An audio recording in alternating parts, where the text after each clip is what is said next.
You're listening to the Paranormal UK Radio Network, and this is 6 Degrees of John Keel.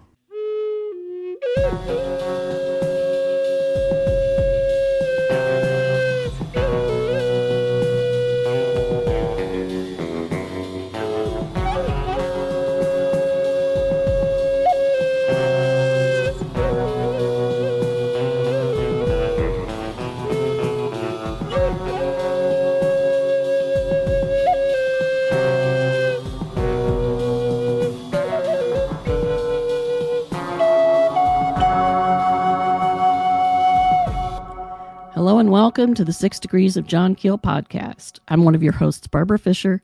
Tonight I'm welcoming one of my best friends, one of my oldest friends, Dan Trout. We're kind of like the Bobbsey twins of the paranormal in a weird way because, well, we had grand plans at one time and, well, we know better now. Yeah. Dan, how you doing? I'm doing really well. It's so good to be here. Barbara is like my big sister. We've been talking about this stuff. This is sort of familiar, except that we're in separate locations about 50 miles away, and there's microphones, and we're just sort of staring at a screen and not at each other, because this the stuff that we talk about is typically 3 a.m. in her living room after everyone has gone to bed with cats on our lap. That's how we're used to it. That was the standard. So but we haven't done that in quite a while. I lived in North Carolina for about 5 years, and then COVID happened about the time that we moved back, and so I haven't seen that much of you. We haven't been around that much, but we've been trying to stay in touch. So yeah. So Dan is one of my Athens family members, one of the weirdos from Athens, or who lived in Athens, who went to school in Athens and had weird crap happen to them in Athens. So yeah, plenty. Yeah. So why don't you describe some of your weird stuff, and then we'll get all meta on everything and start talking about the why-tos and wherefores. Well, I want to begin. We sort of talked about this a little bit. I want to begin. I actually grew up in Ohio. I grew up in southern Ohio around the Portsmouth, Ironton area. And I met Barbara through our mutual friend who she and Morganna have talked about before, Thorn. I went to high school with that guy, and it's really weird. My parents just bought a house not more than 3 blocks from where he grew up. And so I spent a lot of time in that area. And so visiting them, I'm going through and I'm driving through and I'm seeing seeing all of these, that was really weird. Oh yeah. And I think that you've talked about Thorn before and just some of the weird, where he grew up. I mean, Portsmouth, Ohio is very similar to Athens, Ohio, in that there's a lot of hillsides. It's right on the Ohio River. It's in southern Ohio, right on the Ohio River, very close to Kentucky and West Virginia, where I lived for I don't know how long. You could look one direction, you could see the hills of Kentucky, and you could look in another direction and see the hills of West Virginia. It's just right there at the border, So Barbara and I grew up in a lot of the same places, knew a lot of the same people really weirdly, and didn't meet until we were I was in my 20s. I think you were in your, in my 30s. You had just turned 30. I was at your 30th birthday party shortly after we first met. Yeah. And then we found out that we knew a lot of the same people at Marshall University in Huntington, West Virginia. Yeah. And weird overlaps like that. And and one of those things. It's amazing that because we knew so many other, we knew so many of the same people. It's amazing that we didn't meet until years later, and when Thorn introduced us. But Thorn and I were really good friends in high school. He was a couple years ahead of me, but I was introduced to him through a girlfriend, through a girl I was dating at the time, who didn't live too far away from there. And Portsmouth, the way that the hills in Portsmouth are set up, there are specific areas that the hillsides are just sheer faces. There's really no way to climb them unless you're on all fours for some of it. And trees grow there and so forth, but there's no way to build. And so there are houses, there are neighborhoods that are in the little valleys of this, and then you've got these hills around. And my girlfriend lived in a place that was, the back of the house, there was a very small backyard and then sheer hillside. And that sheer hillside was sort of interconnected with a lot of the weird areas back in the woods that Thorne used to go traipsing around, and a lot of stuff that he, that when I would mention, I was like, oh no, we don't go back there. Let's not go back there. We're not going back there. Okay. And I think that probably one of the things that we wanted to talk about, because this happens a lot in Athens, and one of the main things I think we're going to talk about is just all the fairy lights, the anomalous lights that we see out in the woods, that we have seen out in the woods. And my first experience with that happened, there, and also darn near my first time, probably, my first time of almost being pixie led. The second time being pixie led was, of course, with Morganna. And when I use the term pixie led, I'm talking about it's just a label for the phenomenon. I'm not saying it was pixies. I don't know what the heck it was. Something caused you to go wandering around, and it changed the way everything looked to you, and you thought you knew where you were, and you weren't. Yeah. Yeah. Pixie led is just much shorter. It's like two words. Yeah, exactly. As opposed to else. We have a very distinct lexicon. It's we have shorthand that we speak in occasionally. So pardon us. I think that I have quickly adopted your term nothings, because I knew instantly what you were talking about. So nothing. Because just the sort of things that, okay, well, there's weird crap over there. Let's go on our merry way. Acknowledge it and move on. But the going back to the lights on the hillside. As I said, my girlfriend lived in a house and very small backyard, and then hillside, and there was nothing up on that hillside, no construction, nothing. And one night, we were sitting on the back porch, and I saw lights up in the woods, and they were mostly stationary. They seemed to be moving, and they were at least probably, I would say, it's hard to tell because it was late summer, and so there was foliage and there was leaves on. They were either really, really bright and further up the hillside than I thought they were, or they were smaller and closer. I don't know. There was no way to tell gauge distance, but I would give an estimate of maybe 200, 300 yards up this hill. And I'm looking at them and I'm going, what's making them? And my girlfriend, who had seen them before and was good friends with Thorne, was saying, oh, well, yeah, let's leave those alone. And I was like, no, I really want to know what those lights on the hill were. And it was all she could do. I mean, I was standing at the edge of the tree line. I'd gone up to the end of the, I'd come off the porch, walked through the yard and was at the edge of the hillside. This is the middle of the night. This is about 10 or 11 o'clock at night. No flashlight, sheer hillside that I would have had to go up, using my hands to climb part of the way up, because it was at least a 45 to 50 degree incline. And I was bound and determined. I was going to go up there and I was going to see what these were, which is so not me. I tend to think that I'm a bit more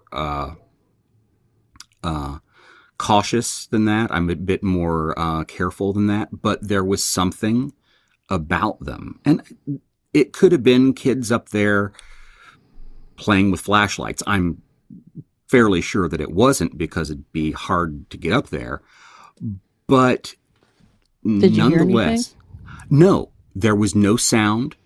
It wasn't dead silent. There was neighborhood noises and occasional traffic up and down the street behind us. Right. But there was no sound from up the hill. I didn't hear anything. It was just these slowly, shifting lights. They weren't moving around. They weren't moving in patterns or anything, but they were there, and they were, they would move a little bit. They'd get a little bit brighter. They'd get a little, they'd dim out a little bit, but they were still there. And I just felt this overpowering urge to go climbing up that hill and, probably break my neck to see what that was. The whole time that is going on, my girlfriend was pleading with me. She wouldn't come off the porch. She was pleading with me, please, please, please, Daniel, will you please come back, come back. I finally relented because she started crying. And when, went back and she was like, let's just go inside. We're going inside. We're going inside the house. And I still wanted to go. And it wasn't until I was inside and about 5 minutes later that what the hell was I thinking? I've read the books. I know the rule. I know the role, the situation. What was it that possessed me? And to this day, I'm trying. Were you trying to scare her? No. You ask yourself all these questions, trying to justify your behavior, and I didn't have any. Yeah. That situation is interesting because 100 yards away, so that's football field length, mm-hmm. and they look to you as you described them to me back in the day as like the size of Christmas tree lights. Yeah, they weren't big, they weren't huge. There was no they were giving off light, but they weren't like a source of light. It wasn't like flashlight beams. Right. They're because with flashlight beams you get reflections, you get glare. Even that far away, you'll get a little bit of glare. But these very much sort of like twinkly Christmas lights that you see through trees, where any movement in the tree, and they'll twinkle. They didn't even seem like they were flashing. As I said, they did on occasion appear to get brighter and occasionally dimmer, because we stood there and we watched them for about I stood there at the edge of the tree line with girlfriend pleading with me for a good 15 minutes. And we saw them a couple times since then, and I had the good sense, to not go traipsing, not even give a hint of going traipsing up the hill. Right. Yeah. And they were white lights, right? Mm-hmm. Yeah. And that's one of the, if I do not recall in really anything I've ever seen, I don't recall anything but just white, sort of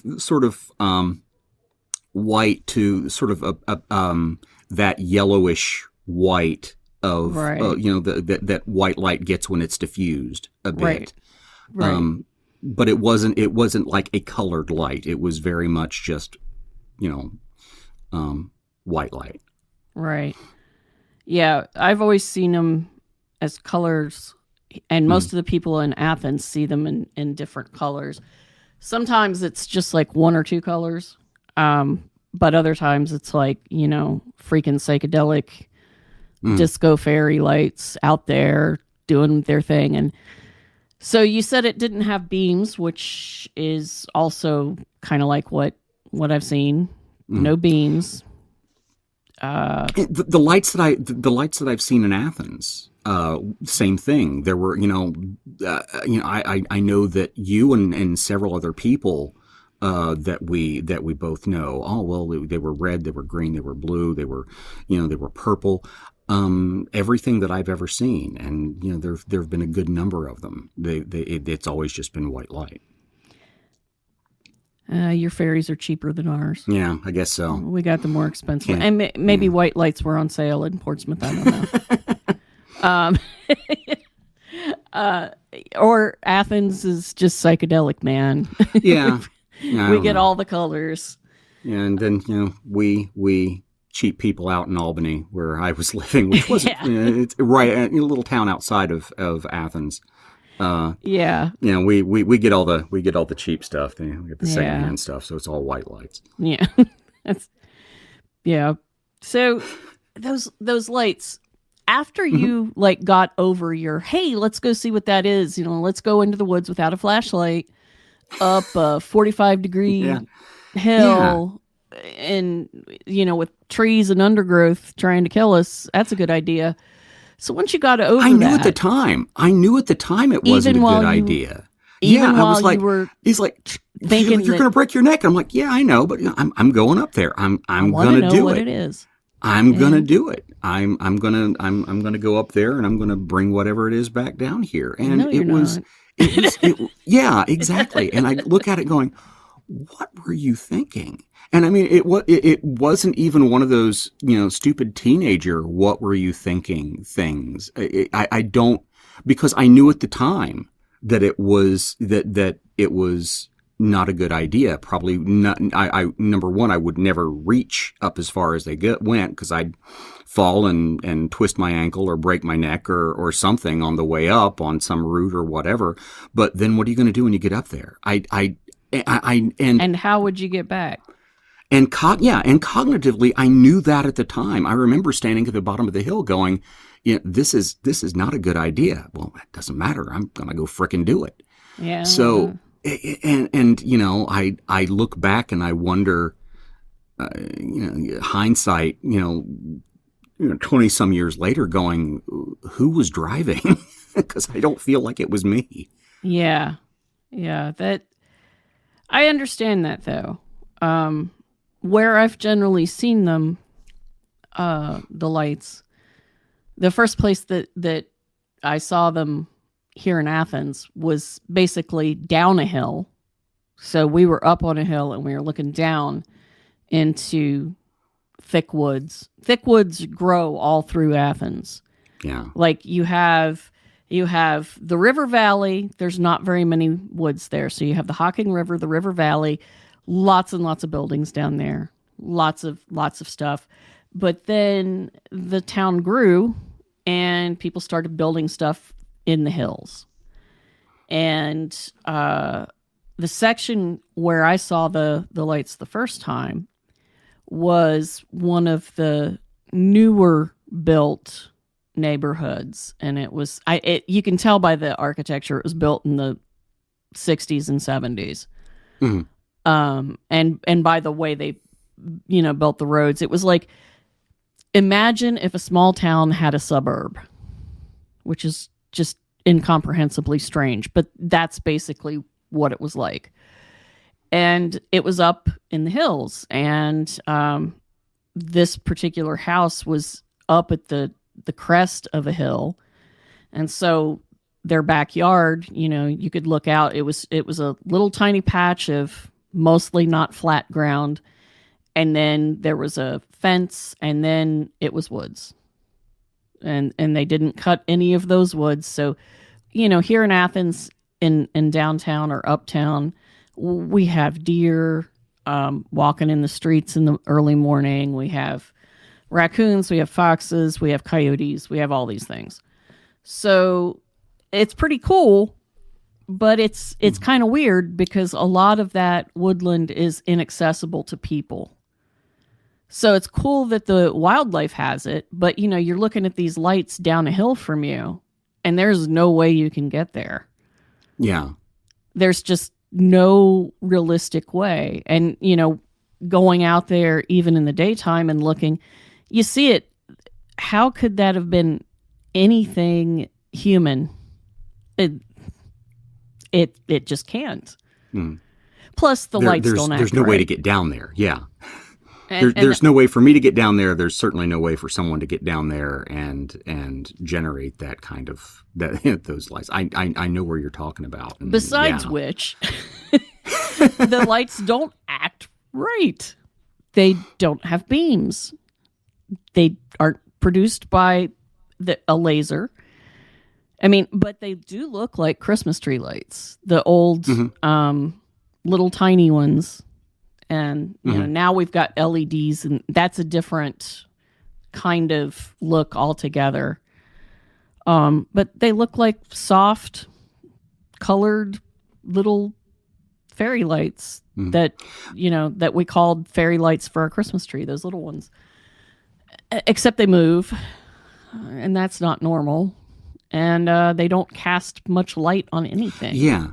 That was going to be the next thing that I was, they don't seem to, they are a source of light, but there's not light. They don't cast light on anything. There's not, you're not seeing reflection off of, leaves or trees or anything or rocks or anything they happen to be around. Yeah. And so it's really, when you see them, it's a very different experience that you're not looking at a light bulb or a reflection or reflection of light from Venus off swamp gas or anything like that. It's not something natural. Yeah, and swamp gas. Interestingly, the falling down the hill house has a spring up on the hill. From where it was. And so there is a water source, but over where we first saw them, there's not a swampy area to be had. And up a hill in Portsmouth is not a swampy place. No, not at all. It's no way. There's you don't get that until you get down into the into the deeper valley area near where the Ohio River and the Scioto River meet. There's nothing like that up there. There's no streams no streams that I was aware of up on that hill. If they were minuscule. Yeah. So for people that I did have people, it's swamp gas. I'm like, yeah, right. Okay, thanks. No, I there's not a swamp to make the swamp gas. You need a swamp to do that. It's a thing. But yeah, it's weird when it doesn't cast light on anything. It doesn't illuminate its surroundings. It's as if somebody took a ping pong ball, when you see them from a distance, put a light in it, and then animated it so that it could fly around. Yeah. And then sometimes the light would turn on and off. But when it turned off, there was no object there. Like if the light turned off, there was not a physical thing sitting there. It was just gone. And then it could turn on again in a different place, or it was a different light altogether. You don't know. But it was not what I would call anything that followed the laws of physics as I understand them.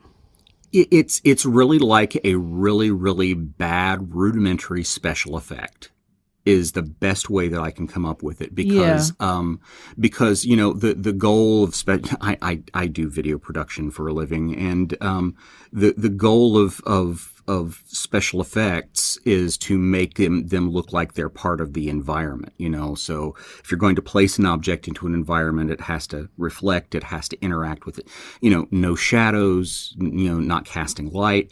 It's just really, really rudimentary. I think that's one of the reasons that that people, the pictures, are just that people snap of things are never convincing because you're looking at it with your own eyes going, this doesn't look real.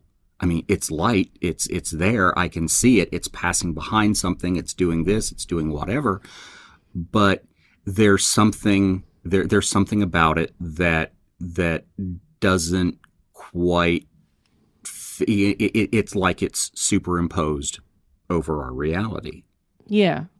I think that's a good way to do it. And now we can talk about the whole idea of taking photographs, which I've said a few times on the podcast that we never did take photographs back in the 90s because we didn't have a camera sitting around all the time, where we were. And, because it didn't act like a physical phenomena in the sense that it wasn't following the laws of physics, I didn't figure the camera would pick it up. Yeah. We used to sit around and talk and be like, okay, so what is it that we're looking at? Besides, the nothings.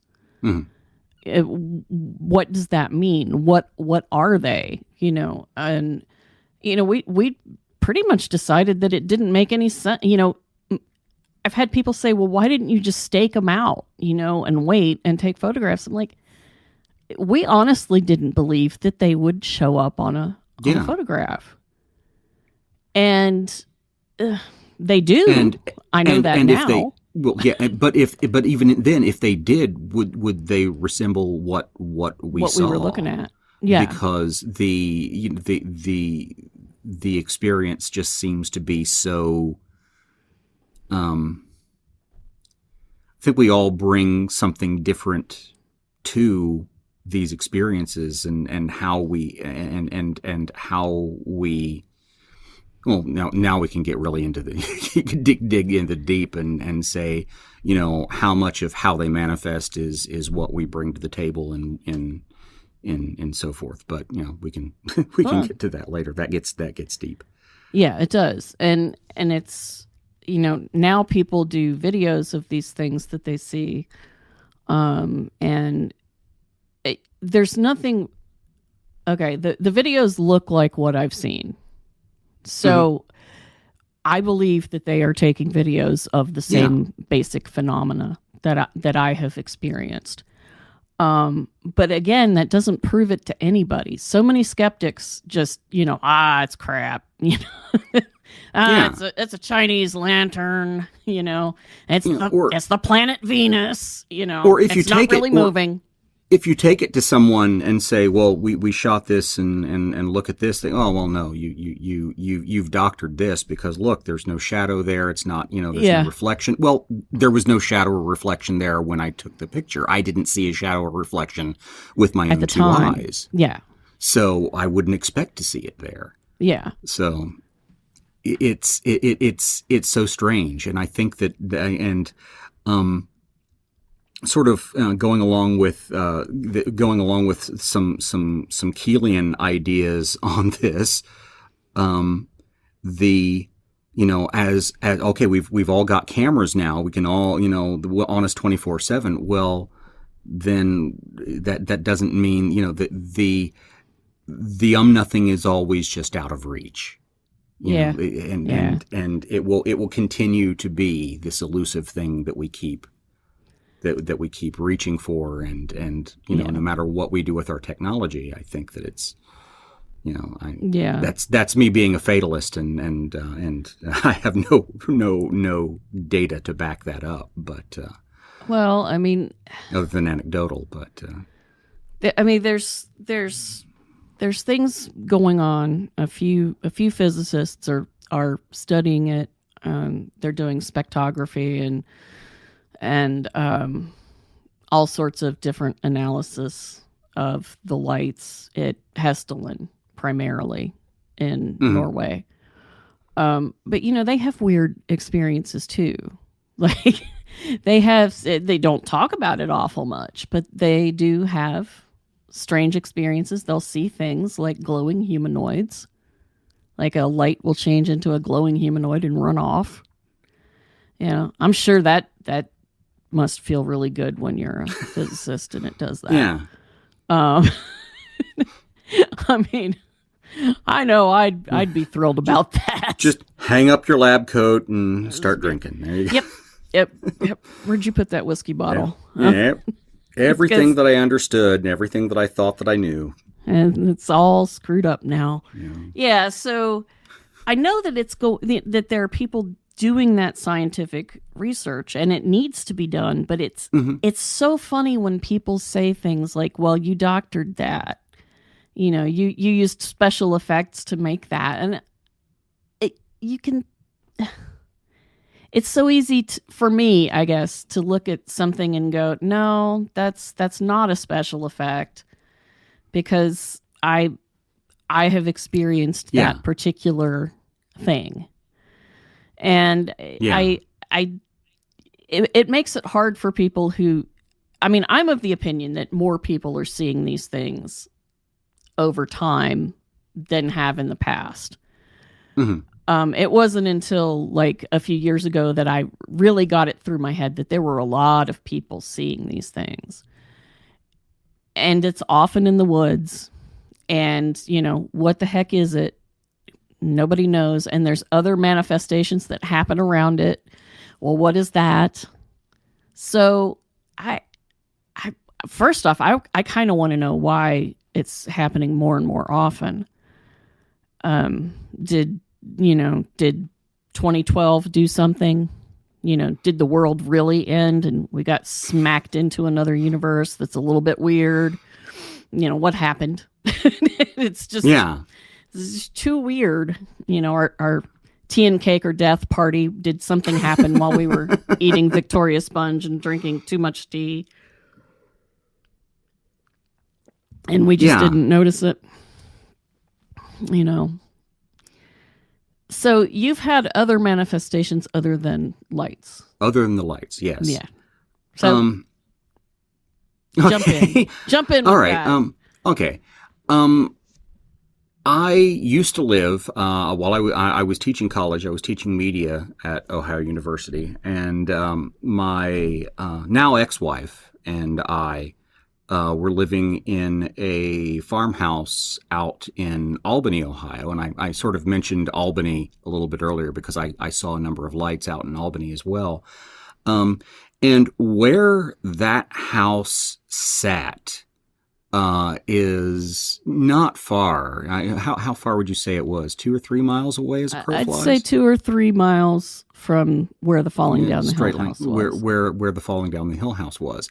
Now we lived there. You know, I should point out, my ex-wife and I lived there years after you and Zach had moved out of that house and moved into another place, and then moved to Maryland and Rhode Island and all those then places. Pataskala and then back to where you are now. You moved to the house that you're in now about the time that we moved to the house out in Albany. Yeah. If memory serves me. Pretty close. Yeah. Pretty close. It was a turn of the century farmhouse, 2-floor, built around the 1920s.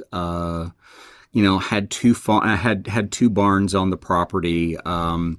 Real water sketchy was looking ones. Yeah. Well, one of the barns was actually torn down at one time. We had mice really bad that year because of the very large barn they took down. But there was another smaller barn because it was, turn of the century house, had a summer kitchen. Everything was well water. There was a spring up on the hill, incidentally, where up where the spring, the source was, often where I saw the lights. And there was a well on the property. There was, and the house sort of set, the property that the house set on was sort of at where 2 creeks, where one creek fed into another one, a larger creek. So lots of water flowing. There's some interesting stuff there. The house itself had a maple tree out in front of it. And from the day we moved in, there was something special about that maple tree that you just, you always described it as no matter what, you always felt like you were being watched. Mm-hmm. Whatever lived in that tree was very, very aware of its surroundings and all of the people around it and things. The tree was probably well over 100 years old, and it had a huge knot. What looked like at one time had been a very large branch had come off of it, and there was a huge hole in the tree. I'd say it was probably about 8-9 inches wide, 10 to 12 inches in height, and don't know how far back it went, don't know how deep it went, because it was up on the trunk about probably 7-8 foot up, so it was over my head. And from the time we moved in, there was, I was curious. I really wanted to, there was nothing that I would have liked to do more than get a ladder and climb up that tree and look down into that hole. But I decided that was, probably not a good idea. I just had the feeling, let's not do that. Because there was always, and the front of the house, that was, the tree was out in the front of the house that faced the road, and there was a front porch there. There were two doors, one into the living room, one into the dining room, front doors that were always locked. We never entered through the front porch. Didn't do anything to the front porch, didn't hang around on the front porch. Never, ever did anyone come in through the front porch. Everyone always drove up the driveway, parked behind the house, and came in the back door into the kitchen. And I don't know why that is. We never entered through the front door. You guys never entered the tree. Honestly. Yeah, well, you guys never entered through the front door. It was a very, very lovely front porch that we never used as a front nobody porch, sat on it. Just because you always had this feeling of you're being watched. There was something there, and it was. Let me preface everything else by saying I never ever felt threatened. I was never really in fear, but there was always a very strong sense that when we first moved in, there was this feeling of, we're being watched, and more strongly, there was this feeling of you are being watched and judged. Yeah. And because my wife at the time and I lived there for probably, I think 4, maybe 5 years even. I'm not quite sure. We moved there in, I think, 2003 and moved out around 2007, if I'm not mistaken, 2006, that sounds 2007. About right. Yeah, ballpark in there.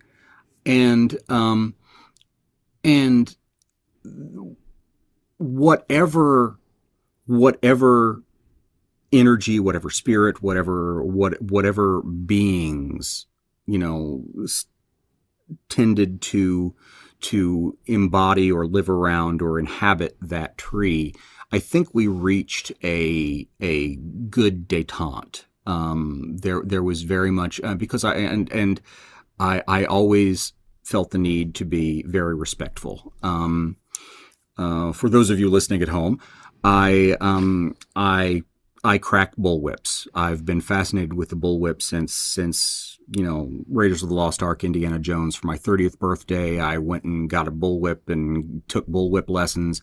And in the last 18, 19 years, I have worked with some of the best on the planet, including, Hollywood stuntmen, people who trained Harrison Ford and Michelle Pfeiffer. I'm up there. But at the time I was early on, and one of the early things you do is you cut, you take the bullwhip and you pop the leaves off the trees. I didn't even crack the bullwhip in the front yard. The backyard was where that was. I didn't do anything with the whip in the front yard. Was always very careful when I mowed the front yard. I did it as rapidly as possible and, as respectfully as possible. Never trimmed the tree. For a long time, my wife at the time and I were looking to buy the house. And I remember my dad came out at one point and was looking at it, and he's like, well, that tree with this and the root system, and that tree could, that's rotten inside. You're going to have to take that out because it could fall over and destroy the summer kitchen. It could fall over and take out your front porch, and let it. I'm not touching that tree. Well, you ought to know, Dad, we're not touching that tree. That tree will be here long after this house, as far as I'm concerned, that tree would be here, long after the house is gone to dust. Yeah. I wouldn't mess with that tree. And I was never scared of it either, but there was something in there. Yeah, there was something to respect in there. There wasn't necessarily something to fear. There was something to acknowledge and respect. And I always tried to be a good neighbor. And falling back on again, don't know exactly how to describe, if you want to call it fairy lore, you want to call it pixie led, you want to call it spirits of the land, whatever. I treated them according to fey lore. I would, on solstices and equinoxes, I'd sometimes take out some whiskey and leave it there, some flour, leave it there. Right by the tree and nod and walk away. And, it was so for whatever spirits the land had, I was trying to be a good neighbor. And I think that it saved me some trouble. Yeah. By doing that. Yeah. Because there were other things that happened, living in the house that, that were kind of disturbing. Toward the end of our time there, I can tell. I'll tell the hellhound story. Well, now see, you're leading with the end. Yeah. What are you doing? Well. Go ahead. Spoilers. It was something, and I think that you've probably mentioned this before. The phenomenon in Athens. Is not only cyclical through, in terms of how it sort of builds up, over years, and it will, there's sort of ebbs and flows to it, but it's also very, very seasonal. And for me anyway, especially, the big flap periods, the big, the big periods of the most activity tended to start in late August, early September, and build to a crescendo around October 31st, around Halloween, November 1st, right in through there, and then would drop off dramatically to just sort of background static in terms of frequency of weird stuff happening, or lights, or strange sounds, or weird feelings, or whatever. It was always that. And it was in October of 2006. I specifically wrote this down in a diary, and I've gone back over that just recently. I think that my wife and I had been in town to see you guys. I think we were visiting you, and we had gotten home around midnight, and it was a weeknight. and that wasn't unusual because I typically didn't teach until later in the morning or early in the afternoon. So it wasn't a problem getting home at midnight, but it was around midnight that we got home. And my wife had gone upstairs to get ready for bed, and I had gone to check my email and everything, and look up a couple things online before I went to bed. And I heard this god-awful scream. It wasn't high pitched. It wasn't high pitched.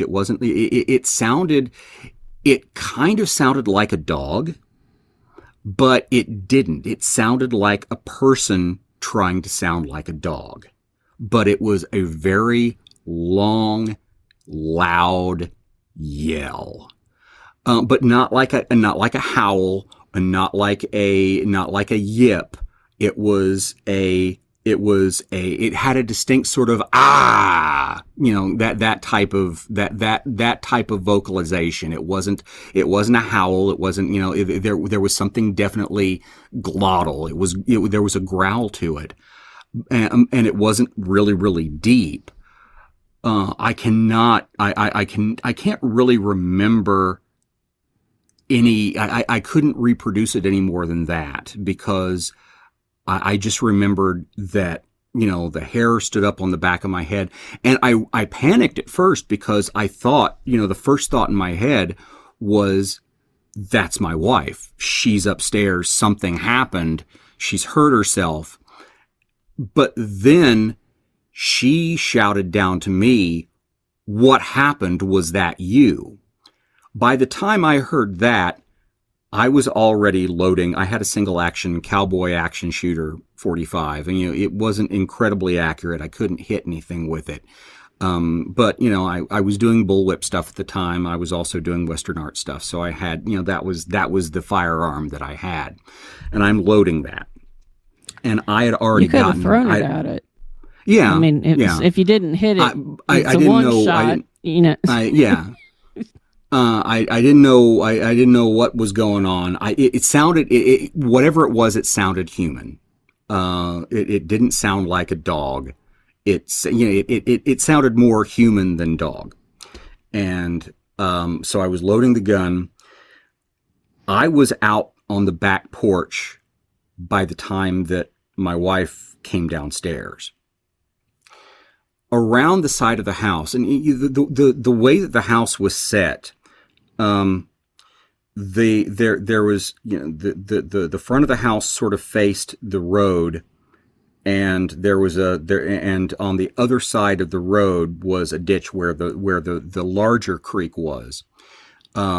Then there was sort of an empty field, and then there was a creek that came down and where it met the other creek, because there was that intersection there.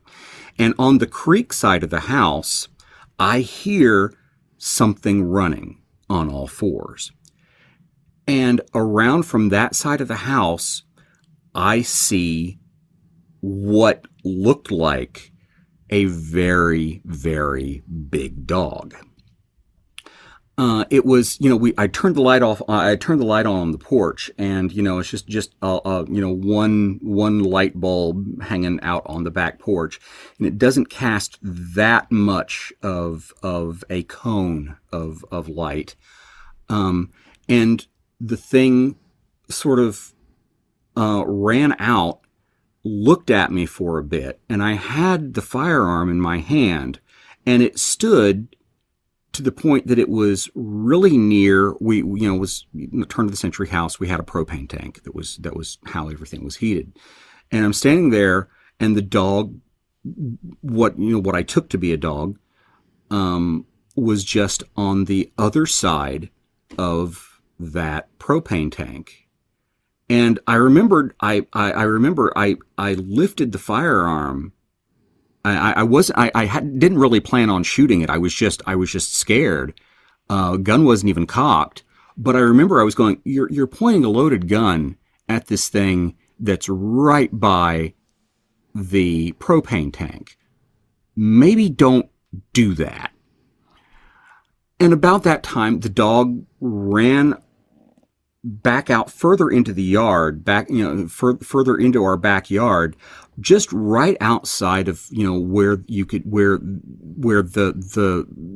light, just right at the perimeter of where the light really fell. And I could only really sort of see a vague shape, of it.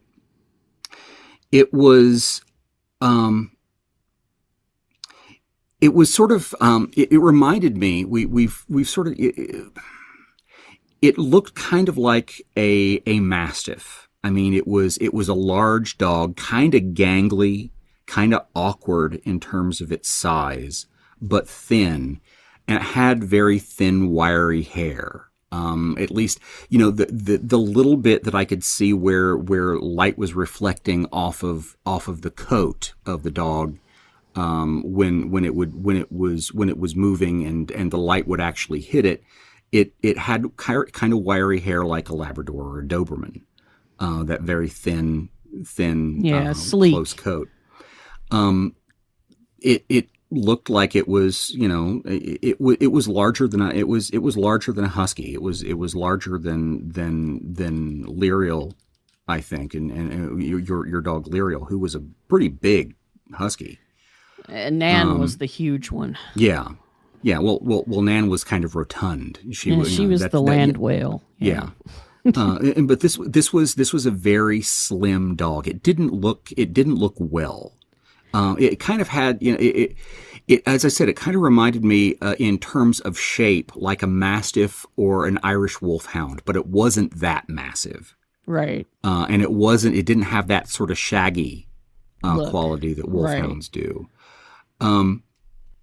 But it stood and it looked at me. And another thing that sort of struck me, I've seen a lot of dogs, and their eyes reflect yellow or green in the dark. And this one, they were red. I'd never seen a dog's eyes reflect red. Now I have a question. Yeah. Did it have a pointy muzzle or a shorter, more compact muzzle? It was a long muzzle. Okay. As near as I could, from what I could tell, okay. It wasn't. It didn't have sort of a dope. It very much had the wolfhound mastiff kind of snout, but it was, it wasn't thin, and it wasn't thin and like a Doberman or a Rottweiler or a German Shepherd would be. It had a big old mouth on it. Yeah. It was open. It was big. Yeah. Well, no, I don't recall it being, I don't recall the mouth being open. It was just, it had a big snout. I don't remember, I don't remember anything like it, standing there looking at me panting. It was standing there looking at me, and then it ran on back around. It retraced its steps, essentially the same path, right outside the perimeter of where the light fell, back around the front of the house.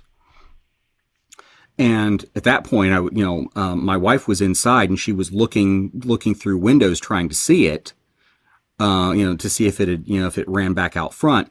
And about that time, it came running around the other side of the house, back by where I parked my car, and proceeded to park itself pretty much where it had before, just out of range. It had sort of retraced its steps, but then had gone all the way back around and formed a full circle, and stood there and looked at me for a minute. And I'm watching it. And this went on for this. It feels like it feels longer than that, but this went on for probably 2 minutes. Wow! That, just sitting there looking, and it moving and stopping and looking and moving and stopping and looking. Excuse me. At one point, I said to my wife, "Get my whip." And no plan on like striking the animal with it or whatever, but making a loud noise. Right. That's going to get rid of it. Right. That was my only thing. It was the same thing with it sounds like a rifle shot. Yeah, exactly. And and there where we lived in that little valley, it if I cracked a whip, you could hear it far away. It wasn't quite loud enough to sound like a 45 going off, but it cracked loud. Yeah. So I stepped off the porch enough to the point that I could clear everything and give a good solid crack. And I remember it looked at me funny at first because when you made the big noise, it sort of jumped back and it sort of looked at me, and I cracked again and I said, "Get out of here." And it went running off, and that was it. It was gone. Didn't think anything about it. We were clearly shaken. Went back inside the house. Only got about 3 hours of sleep, and something I'd forgotten about. The last time we talked about this, something I had forgotten to mention to you that I actually written in my journal at the time, is that at the time we had a big groundhog that was living under the porch. I remember him. Where it got and where it would dig out was on the side of the house that the dog first appeared, and where we heard that god awful noise that heralded its arrival. And so the next day, I went out to look around because I figured I'd see signs of a struggle, because I thought, okay, it was that dog. That noise might have been that dog going after the groundhog. And I've heard a groundhog squeal when it's hurt. Yeah. And I'm like, well, yeah, that could have been it. Trying to rationalize things. That's not what it sounded like at all. But I was like, well, let's err on the side of rationality here. It could have been that the dog had tangled with the groundhog, and that was the groundhog yelling, or the groundhog had gotten hold of the dog, and that was the dog yelling. But, no signs of a struggle, no signs of anything. It had rained a few days before, and I found some really, really large canine-like prints. I'm not a wilderness guy. I'm not a tracker. I didn't take, I think I did take a couple pictures that I showed you. I've long since lost them. There was a pen. You used a pen. To hold sort it of out of your pocket. To show remembering size, and they were sizable. Yeah, remembering reading those books by Ivan Sanderson about Bigfoot. Okay, we got to get pictures of the paw prints. But I found a couple of those. No signs of a struggle or anything. No signs of anything on that side of the house. It was like, okay, well, that was weird. Later on, I went to go into town. I think it was later on that afternoon, and I go out to my car, and I didn't notice this walking up to the car, because where I parked, the way that I parked the car, the driver's side faces away from the driver's side door faces away from the house. Nothing on the passenger side door. But as I walked around the front of the car to get into the car, there's all these mud streaks on the driver's side of the car, on the front fender and around the windows, and specifically around the front door handle, around the back door handle. And then I went on back around to the back of the car and around the release, because it was a little Scion. It was a little 2006, I think. It was a relatively new car. Yeah, I hadn't had it that long, now that I stop and think of it. It's a 2006 Scion XB, so it's this little blue toaster thing with this hatchback.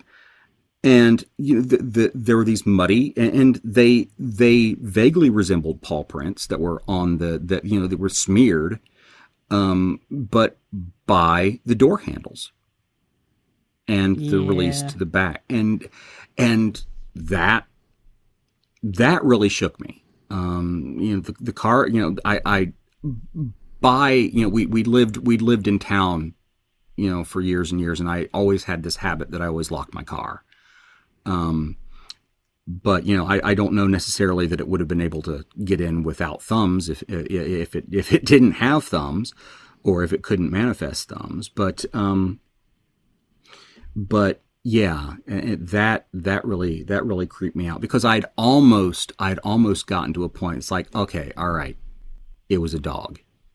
It was a dog. That was weird. It was really freaking weird, but that was a dog.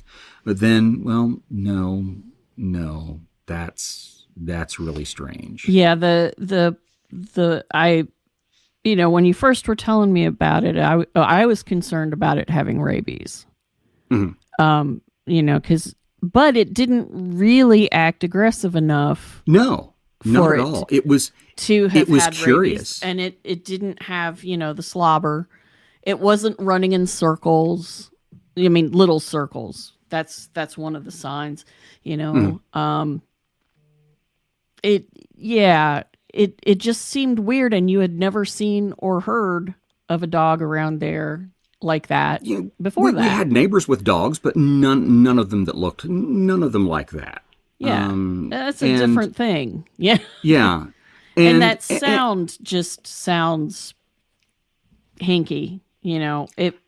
I could believe it was the groundhog, but there was no blood, no ripped up anything. No signs of anything. No signs of digging. And the groundhog, the groundhog wouldn't come out. Well, the groundhog might come out at night, but the groundhog was fast enough that it could get back in.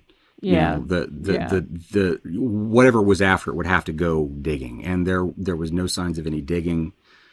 And the time that I was standing there just looking at this animal, it was just watching me too.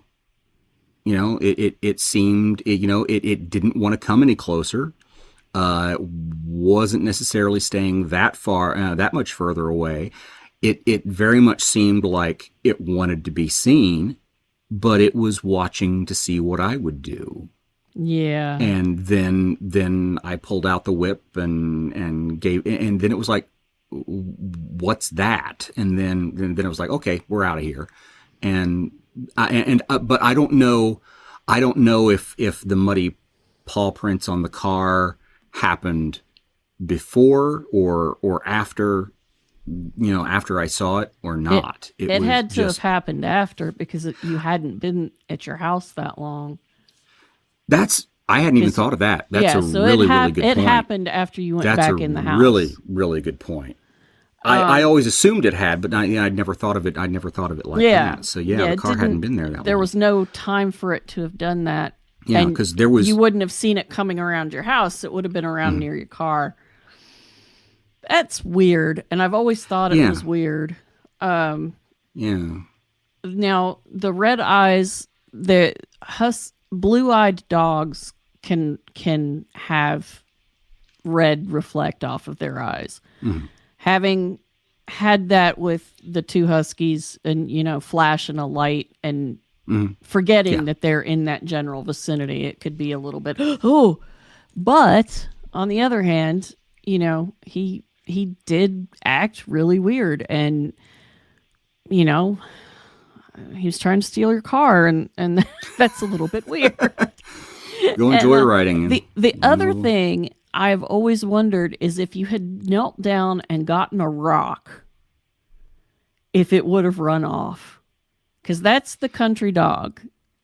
Country dogs know if you lean down and you pick up a rock, it's about to get a rock thrown at it.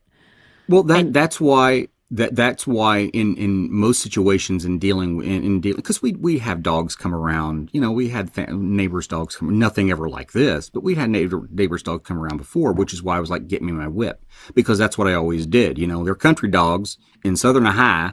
They hear something that sounds like a gunshot. They're on their way.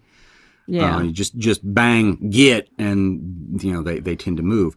Yeah. This thing stopped and looked at me for a minute, like, what the heck is that? Are you serious? What's going on? And it did sort of jump, Yeah, it was something it didn't expect. Mm-hmm. It was obviously fairly intelligent, whatever it was. Yeah, and I hate to I hate to anthropomorphize things in such in retrospect, but it seemed very intelligent. It was watching me going, well, this is interesting. What are you going to do now? Yeah. But that's the whether or not that's hindsight, but I remember at the time thinking this is kind of strange, and then after, until we saw the paw prints, I was thinking, well, all right, that was a really strange event, but that was a really strange event, and my perceptions of it were this, but it was a dog, and move on, but no, just many weird things like that. I always thought that one was a little bit weird, And, you see, lights across the road in the cornfield and up the hill behind your house. And the side of the house that the dog, quote unquote, came from, it came from around the front of the house where the tree was. And when it ran off, rather than run on up the hill or run on up the driveway to where we had, because we shared a driveway with our neighbors who lived like a half mile, on up this twisty turny driveway. It went right back around the front of the house and was gone. Yeah. We didn't go out looking for it with flashlights or anything. I mean, it could have run across the street, run across the road and down into the creek ditch, but it was gone. So heard nothing after that. And for it not to have come back is also a little bit weird if it was, just a dog. But or you would have heard something from the neighbors, about it. Well, I mean, it's like the howling outside of our house, in Pataskala. In Pataskala, yeah. Mm-hmm. None of our neighbors heard it. I asked specifically, and none of them heard it. Yeah, and that would have, it was loud. And when because I remember listening to the recording that Zach had found, that you were like, that's it. They would have heard that. That would have been hard to miss. Yeah, but somehow they didn't hear it. So that was weird. But you probably would have heard about that dog somehow in that rural neighborhood. Mm-hmm. And I think I remember I asked our neighbor, Bob, who was also sort of our landlord. He owned the property. It's like, have you seen it? It's like, no. Like, no, I haven't seen anything. Nothing. He had horses as well. Nothing's bothered the horses. Nothing's, no. Yeah, that's the other thing. Our next door neighbor in Pataskala, when that howling nastiness was going on, had horses. They had horses, yeah. Yeah. I'd forgotten that. Yeah. So, that's really weird. So, why would you get a devil dog? I don't know. I have absolutely no idea. The only thing, because we didn't have any pets. No, excuse me. We had Pippin by that point. Yeah, I was going to say you had Pip. We had Pip, who was an indoor cat, who had been rehomed to us from you guys. Yep. And Pippin was originally a Pataskala native who got transplanted because he came to live with us. Yep. He came out of the woods one day from nowhere. But we didn't have, we had no, the only thing, you asked me this cold. We've never discussed this. The only thing that I can think of would be, as I said, it had a very kind of Irish wolfhound look to it. It was, it wasn't shaggy. It was wiry furred, but it was built in that big sort of awkward, long legs, paws too big, not, kind weird, of gangly. Yeah. But very short hair, smoky gray, almost a charcoal color, at least as far as I could tell. I can't tell if it was black or if it was gray. My wife couldn't really see it. She heard something moving around outside, but she couldn't really see it because she was inside and the light in the kitchen was on and it was reflecting. We had, a screen door, in the, on the back, in the kitchen door. And so, the light reflecting off that, she couldn't really see too much of anything. But something that just dawned on me with that is, and I've always sort of referred to it, ever since then as the hellhound. Once again, just sort of like, in terms of, that's just the best shorthand that I can come up with instead of telling this whole tale for 40 minutes.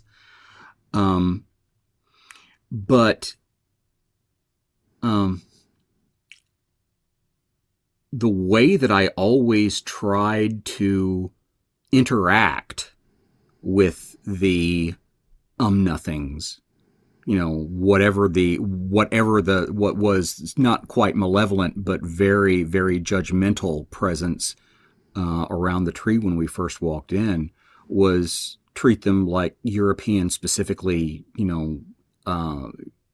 Celtic fairy lore. Yeah. So maybe that was it. Yeah. I never so thought about it. So you got a black dog from the UK. Yeah, exactly. Because that's how I was treating it. That's how it decided to manifest. I don't know. That's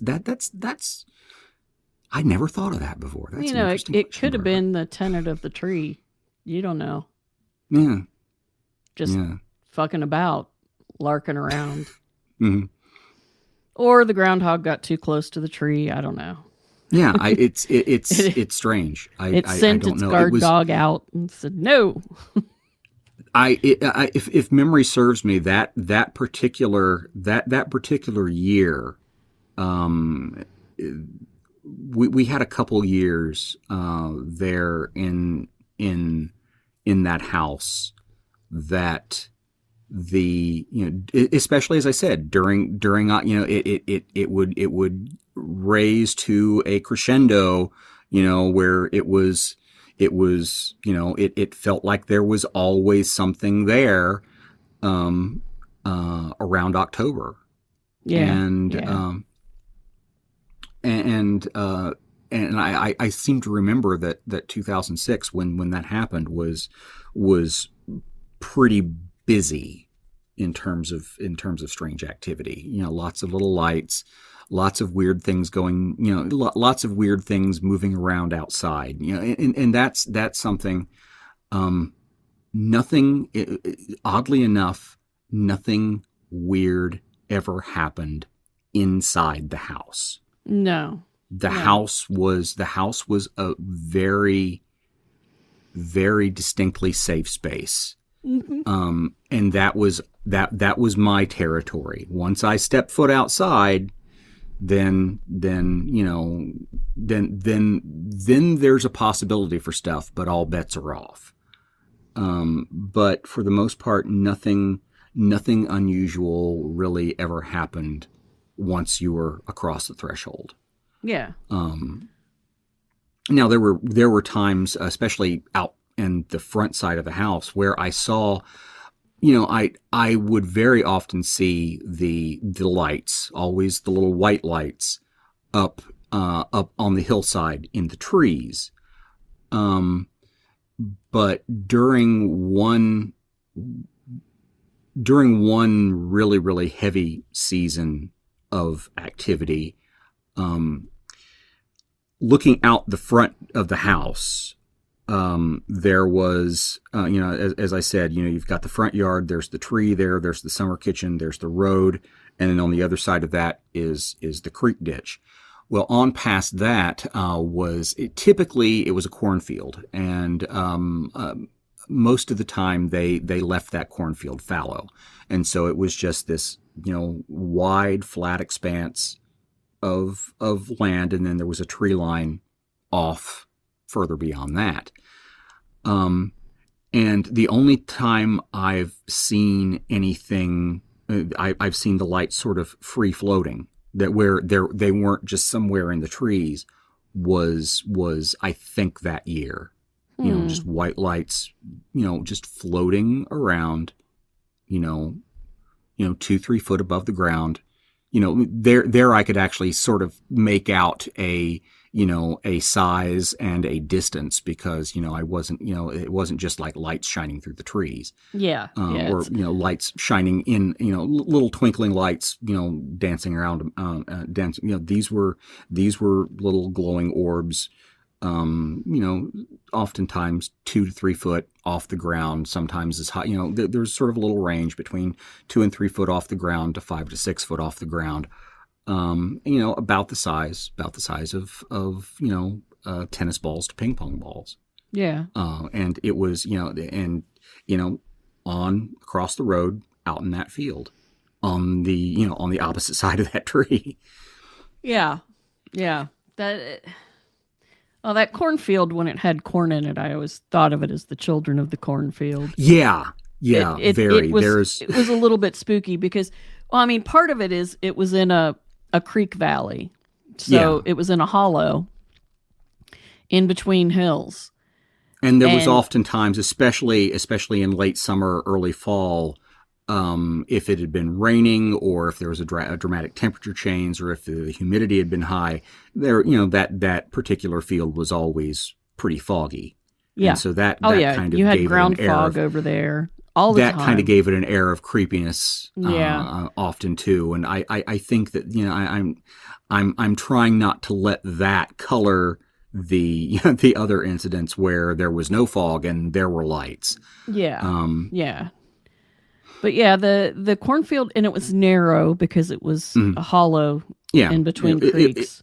It's an Appalachian. It's an Appalachian farm where you have very, very small little where you got little plots of land that's flat that you plant. Yeah. Yeah, and so you get these weird sort of narrow cornfields that most of Ohio, it's endless cornfields. Yeah. Not here. Well, not there. Yeah, it not where we were. It has that. It just has that look. That I was just No, but inside the house was fine. It was just sometimes looking out, sitting in your living room and looking out the front windows at night was a little sketchy. Yeah. There was. Well, that's where the lights were. So. There were times when, I can't really say that I saw things, or that there were these things, or there were creatures, or there were this, but there were things, there were shapes on the front porch looking in the windows. Yeah. Yeah. And I don't know how many times I said to my wife at the time, I really wanted drapes in those front windows. We had shears. I wanted drapes that I could pull, because there were times, especially during that a couple of those grand flaps. I almost, once again, to sort of borrow from Celtic lore, it felt like the Wild Hunt. Once the sun goes down, you close the doors, you pull the shades, and you stay inside. Yeah. It doesn't matter who you are. That's what you're going to do, because if you're outside, you're gonna experience some stuff. There's just no way around it. Yeah, we found in Falling Down the Hill House that in general the stuff that was outside was a little more chill and calm when the moon was waxing and full.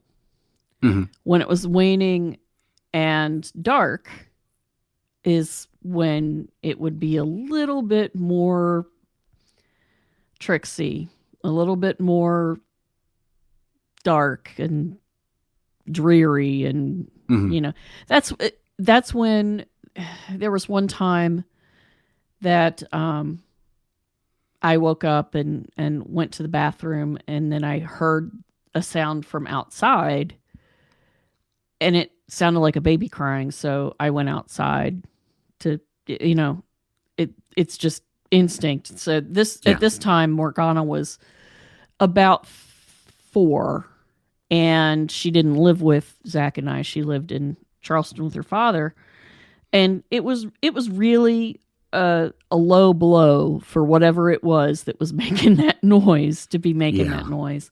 Yeah. And I I got to the edge of the porch, and my dog Lyriel was all the way as far as her chain would let her go, looking up the hill and growling. And she would not let me go past her. Every time I tried to go around her, she'd just bustle herself in between me and the hill, and she'd growl up the hill. And then I looked, and the field hadn't been cut, so it was a hay field. Mm-hmm. And so it's tall grass, and there were points of light coming through the grass looking down the hill. They were eyes. It was very definitely eye shine or eye glow. They were green, and there was no sound except for the baby crying sound. And then I basically said, screw you, stop that. It's cruel. And it did. It did stop. Well, that's not going to work. Yeah. Try something Shit, The goblins are like, damn it, we thought we got her. Stupid dog. But she was really she would not let me. Lyriel was a doofus. Lyriel was a doofus, but she was an awesome doofus. Yes, I love that dog. She was a good girl. And so I just took her in the house with me and was like, fuck all y'all messing with me, messing with my dog. I don't like you. You're being mean. But, it was dark of moon the night that I was out with Torkel and Laura, and we didn't see whatever it was he saw, but it was large and it was dark and he didn't like it. And it was behind the little pretty lights that were, he basically said it was like the lights were a dancing monkey to draw our attention so that the big whatever it was could move unopposed towards us.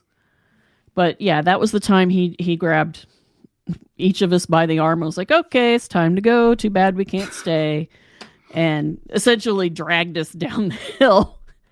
He was like, I was like, what's wrong with you? He was like, I'll talk after we get to the house. So I don't want to talk about it right now. Let's just go. And, it's interesting. He doesn't remember what he saw. He remembers it happening. He remembers that night. He remembers that he and I and Laura had been going out to watch the weird stuff for a while. Zach never went with us because he never saw anything. Very seldom. So, he was at the house just, playing guitar or whatever. But we'd been going out for, a couple of nights a month to see the weirdness. And that night he remembers going. He remembers saying, nope, it's time to go. And essentially dragging us down the hill because we were like, what's wrong with you? Because we never saw it. But he can't tell me what he saw. He knows he saw something, but he can't say what it was because he doesn't know. That's interesting. I know. I've never talked to Torkel about that. I think I've been around him when you've mentioned it, and he's gone, but he's never explained. He's never said, I don't remember what I saw, or I don't know what I saw. But I can relate to that in that there at least with the the stuff coming up on the porch, I saw something. It was there was a distinct visual. There was a distinct visual something that, but I don't think I could describe it. It was shapes. It was, it was shapes. It was intelligent, or at least cognitive, and it was looking. Mm-hmm. But beyond that, I don't, I don't know how else I would go about describing it. Yeah, it doesn't. Sort of vague impressions, vague visual impressions is really all you get. Yeah. So. Yeah. And the night of the graduation party that, Mm-hmm. Everything crashed because we didn't invite it. At the last, two of us saw like a big, shadowy, sketchy, weird shape coming out of the fog, and it just sort of shambled. But it was vaguely humanoid, but it was really large, and that was at the end of the party. We were driving people home, and it was just like, just get in the car. just I'm done now. I've Too I've bad seen we can't enough. stay. Yeah, I've seen enough. It's Show's over. Yeah. It's a beautiful house. You can go it's home. So pretty. Yeah, that was a wild and crazy night. Sadly, you didn't live in Athens at the time. No, that was before my time. Yeah. Before my time there. Yeah. But it is interesting to look at the things and how we saw them. Part of it, I think, is because I grew up with fairy lore, and Zach made a study of it in college, and he, was fascinated with it, and I'd seen weird things that I took to be fairies when I was a kid, so I decided that's what they were, and I sometimes wonder if a lot of that stuff didn't shape itself because that's what I expected, and that's why it didn't turn into UFOs and aliens. Even though I was as well read on that as, I was on fairy lore. I just didn't come up with it, grow up with it. Fairy lore was never really something that I was particularly interested in until I was dating the girl that the high school girlfriend. From high school, where that introduced me to Thorne, who there introduced me to the Athens family, but she treated it like she treated it like like fairy lore. She interpreted it. That she interpreted it that way because she was staunchly opposed to the alien UFO thing. That just creeped her out. I don't know what we never really, she was very distinctly turned off by the notion of all of that. I tried to say, hey, this is sort of like, if you look at this, it's very close to what, Whitley Strieber here is talking about. And it's like, no. She didn't want to see any of that. The cover to the book just freaked her out. I can understand that. That book creeped me out. And she wouldn't talk to me about it. I think that I think there's probably some crossover experience that kind of, she's like, nope, we're not playing that game. But, the way of dealing with it, my approach to dealing with it as fairy, was just because there's rules for, well, there's not there's suggestions for that. This is how you deal with stuff. And I'd already, by that point, at least by the time we were living in the farmhouse in Albany, we had already spent so much time talking about this and our own sort of and your pet theories and so forth in terms of it you know, it mimics, you know, it whatever it is, it draws something from our experience, it to manifest itself. It reaches in to show us, you know, whether or not that is just a communication mechanism, or whether or not, you know, it is, you know, our ideas and our perception give it mass, or however you want to look at it. That, you know, I always dealt with it in that way because, all right, there are things that we can do to deal with this. There are things that we can do. There are protocols in place for how we can handle this in terms of, okay, be respectful, do this, so forth and so on. If you need to protect yourself, you know, cold iron, you know, what have you. You know, and so I always kind of looked at it as, well, you know, all bets are off when it comes to when it comes to, you know, little, you know, all bets are off when it comes to the grays. We don't really know how how to defend, how to defend, or how to interact, or what you should do with that. But you know, in terms of, you know, giving it, you know,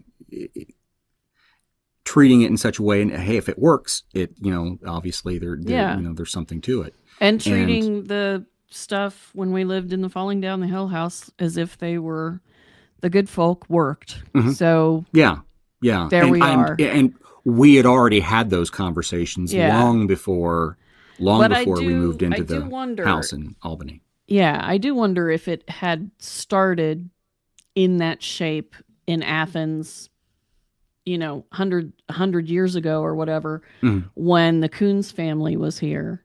I think that's the first mention of small lights in Athens, is a letter written by, I think, the father of the Coons family, about after his daughter died and they buried her, they saw a small blue light in the woods moving around, and they took it to be her ghost. And that was in the early 19th century. Mm-hmm. So, you know, who knows? You know, they took it as a ghost. We took it as good folk. And then after we decided that's what it was, is when we started having the humanoid shaped glowing things moving around. Mm-hmm. So we kind of gave it a shape to form itself around. But I to this day, I don't know quite exactly why or what or how. I do kind of wish we had, you know, thought to actually take photographs back then. Just because I'm curious as to whether it would have appeared on camera. I mean, there's a part of me that wonders if they appear on digital cameras because they know that we all have them. So they'll appear a little bit, but it's always a little bit weird and not quite right. Like the colors are off, or, you know, I think that there's still a psychic connection. Where they are talking to our brain, and that's part of why when you photograph it and you get the light, but you don't get all of the aspects that you saw with your eyes. There's no detail. Yeah, there's no detail to it, and and I wonder a lot of the same stuff on that, and part of that's part of the reason, you know, I've never I've never attempted to do that. Well, especially out there. I mean, you know, I had, you know, I was a video professional back then. I had gear, but you know, setting that up is rude. It's an invasion. Yeah, it's rude. It's an invasion of privacy, and there was very much this vibe. You know, I can't say there was ever a message or there was ever this. In some of the experimentation, I don't really even call it experimentation because that would be too formal. Just in interactions, if I pushed boundaries a little bit to go, oh, what's this over here? Let's get a little bit closer to that tree. I want to actually see. Then within the next couple days, something would go missing, or just and all of this stuff. It's all anecdotal. I mean, I didn't write it down, and part of me, I didn't want to write it down. And I was experiencing it. I spent a lot of that. I spent a lot of time. I spent 2 summers in that house. Just me and the cat. Yeah. My wife had converted to Islam shortly after we were married because I'm not Muslim. I should point that out immediately. But she had one summer. She went to Indonesia for 3 months. To shoot a documentary. And so I was teaching college at the time. I was home. I wasn't teaching college during the summer because I was teaching. I was teaching at a regional campus. I was teaching for a 2-year degree. Most of my students were regular students that were in the program. They didn't have financial aid to cover the summer quarter. We were on quarters back then. And so I wasn't teaching classes in the summer. And so I was time to decide, will I poke at this tree or will I not? I was home alone. And it was just me and the cat. My wife wasn't going to be home for 2 or 3 months. And if I wasn't, and it pretty much during those 2 summers, if I wasn't home, I was at your place. Yeah. But I had, obviously I had a lot of time to spend there, and there were a lot of things that happened that I didn't write down, and a lot of it that I just sort of brushed off to say, well, you were here alone. There's no one to corroborate any of this, and you might be going a little, you're not working right now. There's just you and the cat here. You might be going a little bit stir crazy, and so let's give that the benefit of a doubt. But there were moments that where I was like, well, I wonder what's going on. I want to see that a little bit closer, and then something would end up broken inside the house, and something that the cat couldn't reach. Yeah, because Pippin was not an athletic individual. You could put stuff up on a counter and you don't have to worry about that. He wasn't going to reach. Long before he came to us, some moron had declawed him in the front very badly, and so his front paws were kind of mangled, and he wasn't a climber. He was not at all a climber. Didn't really care about that. He wanted everything. So, but things would end up broken. And there was no one else in the house. And once again, like I said, nothing really major. I never felt in danger in the house. I never felt like anything happened in the house. But there were little isolated incidents like that. It's like, hey, you're looking, you're peeking. We're going to do the same. Don't invade our privacy. We won't invade yours. Yeah. Yeah. They were really clear about that with you. Yeah. Yeah, and once again, things were definitely. I hate using any definite. I hate saying is about any of this because it's all just so relative and arbitrary. Yeah. Experiences like these doesn't make them any less real, but still. Relative, but very much had the impression that there was something up on the porch quite often, the front porch at least, but nothing ever inside. I never felt like there was anything inside. I would just find things. Oh, well, that's weird. Yeah. Something wasn't where I put it. And, I distinctly remember putting it down here and, it's in a room that I haven't been, especially, in later in the winter months, we'd close off areas of the house and wouldn't go in them for days because the heat in that house was not the greatest in the world. There wasn't a lot of insulation. It was not built at a time of insulation. Yeah. And, the falling down the hill house was exactly the same. It was so you put cold. something down upstairs, put something on my bedside table at night, and then not find it. It wasn't there the next day, and I go around looking for it, and give up, and then open a door that hasn't been to an office space or whatever that hasn't been opened in 2 or 3 days, and there it is sitting on a desk, very, very blatantly where I could see it. Yeah, that's helpful. Gee, thanks. Little things like that that were and those always occurred if I'd been going, I wonder what's going on over here. Oh, hey, I'm gonna go and mess with this thing over here. Or I'm mowing a little bit too close to this, or I'm gonna go out here at night and do something that needs to be done. We had a water pump because it was on a well, and have to go out in the middle of the night sometimes because electricity would throw a breaker and have to go out and restart the pump, and that's when things would. That's when that was the only time that I ever felt like any sort of pushback. Yeah. So. Yeah. Around here, we do have things that live in the house with us, and that's just how they are. But they are not harmful, and in fact, they're pretty helpful. I'm pretty sure, because I still see stuff out in the woods behind the house, right here in town, and stuff's still going on out there. I look out there, I go, yep, that's happening. Okay, and I can pretty much ignore it now.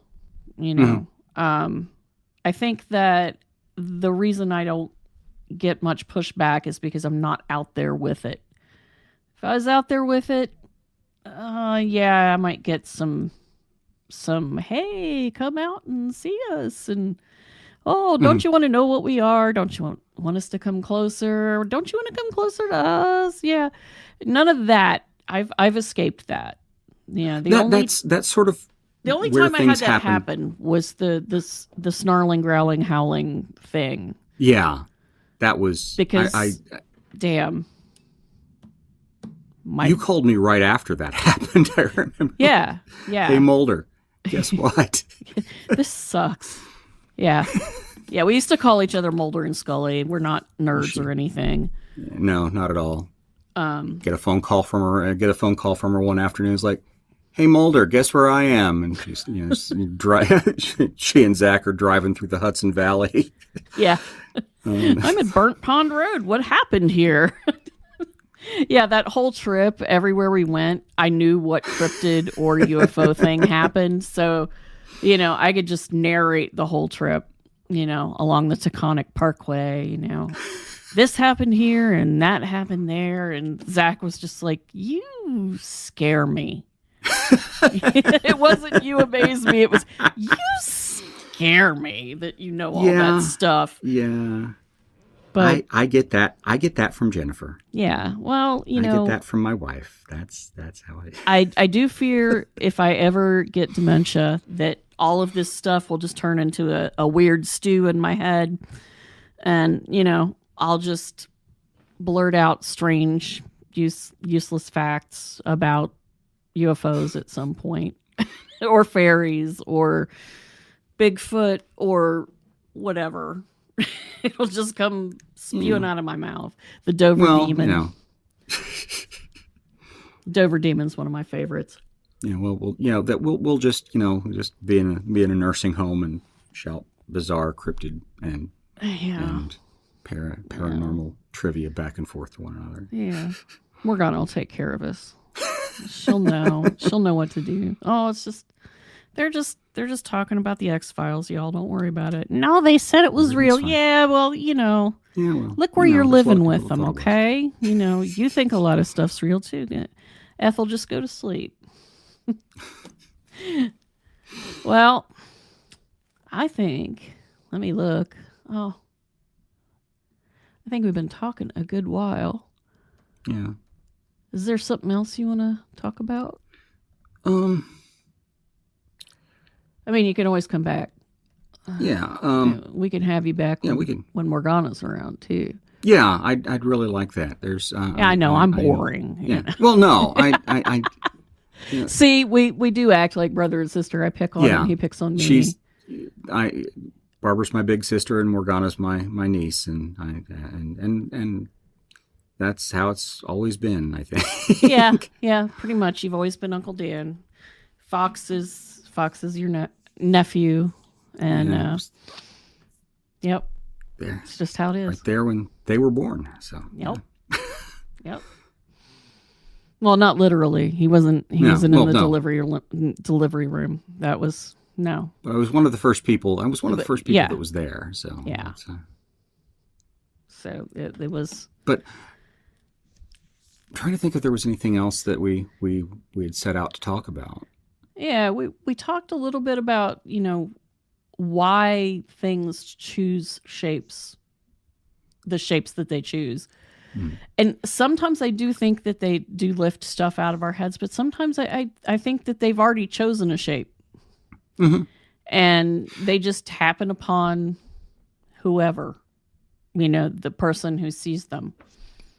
Something I was going to mention, which the only other, I mean, the dog, quote unquote, whatever that was, big, major physical manifestation. The only other thing that I ever, seriously saw, as in solid, being there, happened during the day. It happened late afternoon at the house out in Albany. Incidentally, right by the tree. See, it's always the tree. Yeah, and I was out front, and I was out to the other side of the tree from where the house was. So I was, so I was closer to the road, and I was doing. I don't remember what the task was, but I happened to look up, and I saw who I thought was my wife standing beside the tree, just to the other side of it, just to the other side of where I was, the house side of the tree, off to the side of the tree. And it was, and at the time, as I said, my wife was a Muslim, and she wore a hijab. And, a lot of the stuff, and what she was actually wearing that day, she was wearing a dark colored hijab, and she was wearing a dark colored, abaya, I think. Abaya. Yeah. She was wearing an abaya. She was out, she was outdoors, and it was very dark. I think it was a navy blue, but I looked up and I saw this very dark form.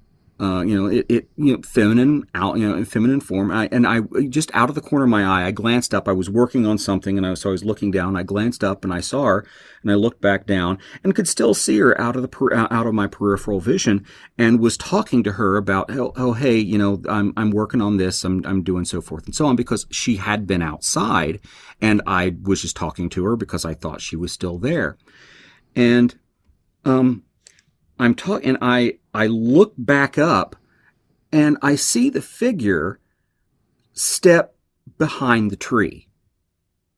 Just essentially took like 2 side steps, and was now on the other side of the tree, to the point that I couldn't see them. And it was about that point that I look on past the house, and my wife at the time is coming toward me. Walking along the side of the house, because she'd gone out the back door as well, didn't come out the front door, even though that's where we are. That would be faster. She was coming around from the front side. She was coming around from the back side of the house, walking along, 10, 15 yards away from where I had just seen this figure step behind the tree, and was like, "Who are you talking to? I thought, I heard you talking, and did you need something?" And that was. That was, I think, probably 3:00 in the afternoon. Sunlight was it was bright day. Probably late summer, early fall. the the sun was setting, and so the sun was behind me, so it would have been shining right on. Yeah. Right on it. But it was about about 5'6", 5'8",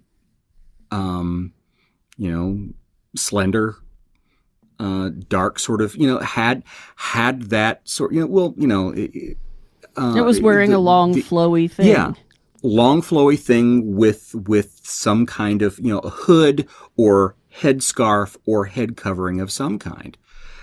And, so yeah, then there was the sit down and think about my life choices for a little bit, going, what the heck was that just happened? Because you were standing right there. Well, no, I was in the back. Well, okay, it wasn't you standing, and it was something, and whatever the figure was that was standing there took a step, took a step toward the tree, and she was coming, and my wife was coming from the other side of the tree where she would see it as she was walking toward the front yard, see whatever figure. She saw and heard nothing.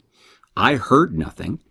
It's just there was someone there. You get the feeling that there's someone watching you. And I looked up and I saw that it was her. At least I glanced up and saw this figure that I thought was my wife, and was just, oh, well, hey, I'm working on this. I'm doing so forth and so on. And nope. No. Nope. No. It was the nope tree her. Lady. Yeah. Yeah, but once again, didn't feel threatened. I was just being watched. I was just being watched passively. It's hard to describe the feeling when you recognize that what you thought you saw, which was your wife, you thought you saw a flesh and blood person standing right there. And then that flesh and blood person comes toward you from another direction. Yeah. And you realize that what was over there couldn't have been her. It makes your brain stop. It's like your brain hits your forehead. Yeah. At top speed, because your reality shifts really quickly and you're like, what? Oh, hey. And that was, once it's not like it was you're just the shock of it was the shock of the experience. Yeah, it's not like you're afraid. I had no reason to feel like I was afraid. It kind of was like, whoa. I never felt scared. I was sort of creeped out by the whoa. That was wild. Yeah, kind of cool. But it's shock, I think, is the correct term. You're not afraid. Yeah. Because okay, so we had a gray cat who lived with us for 20-something years, Ozzy. And when he passed away, we started, Morganna and I particularly started seeing a gray cat in the house. But Ozzy was gone, And for a while we were like, well, we just wish that he was here. But later we realized, no, I think that we have a cat ghost. And the strongest episode of me seeing him was Zach had been ill and he wasn't doing really well. And I was up in the upstairs art studio. I couldn't sleep. But then I painted for a few hours and I was finally sleepy. So I was coming down the hall to go back downstairs, and I'm at the top of the stairs, and I look down, and out of the bedroom comes a gray cat and looks at me and then turns around and goes back in the bedroom. At this point, we do have another gray cat. Yeah, you didn't have Jeffrey at the time, did you? I did at this point. Okay, all right, okay.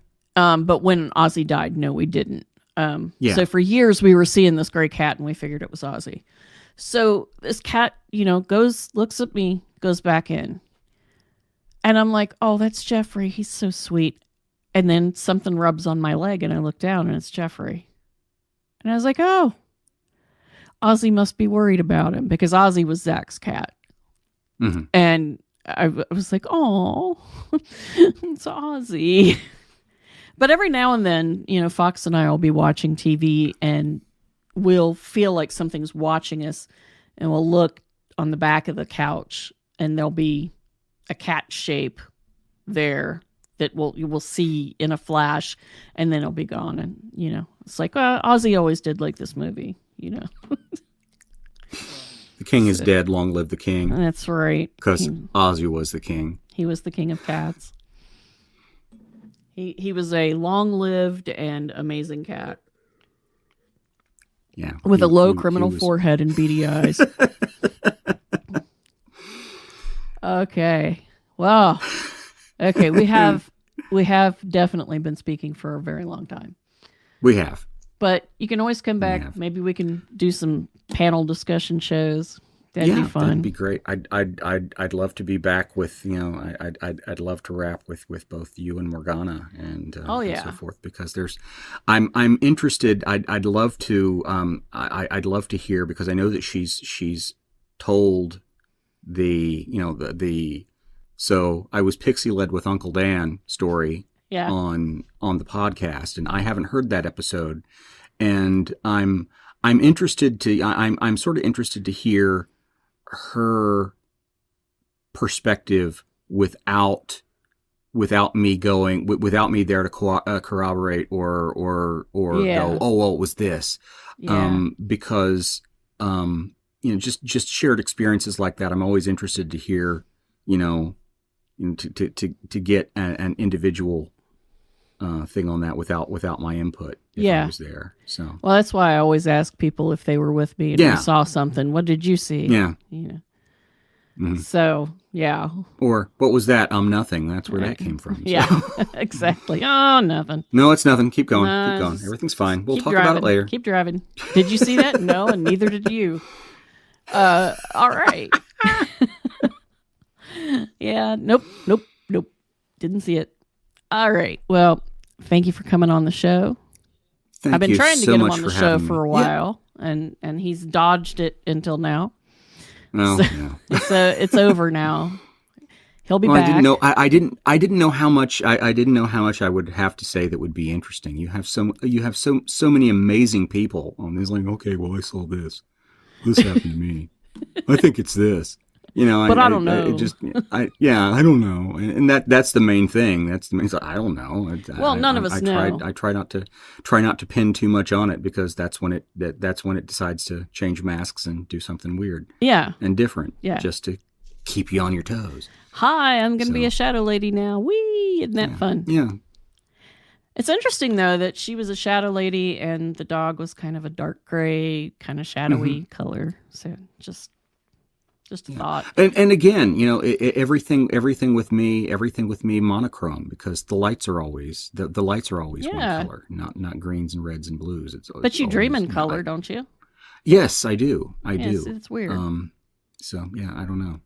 Well, okay, I dream in color as long as I'm not dreaming, as long as the genre that I'm dreaming in isn't film noir. I was about to say, do you dream in film noir? Why am I asking? I dream in film noir. Yeah. That's when I knew, okay, I'm going to film school. But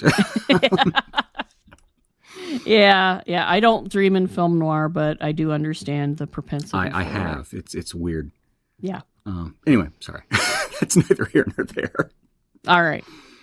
Well, thank you for being here, and thank you so much for having me. Talk to you soon. Okay. Love you, big sister. Love you too. Well, that's all for this week's episode of the 6 Degrees of John Keel podcast. If you have any questions or thoughts about the podcast, or would like to come and talk about your experiences of the paranormal, you can contact us at 6djk67@gmail.com. We promise to even answer you, and we are always happy to hear from you. Thank you.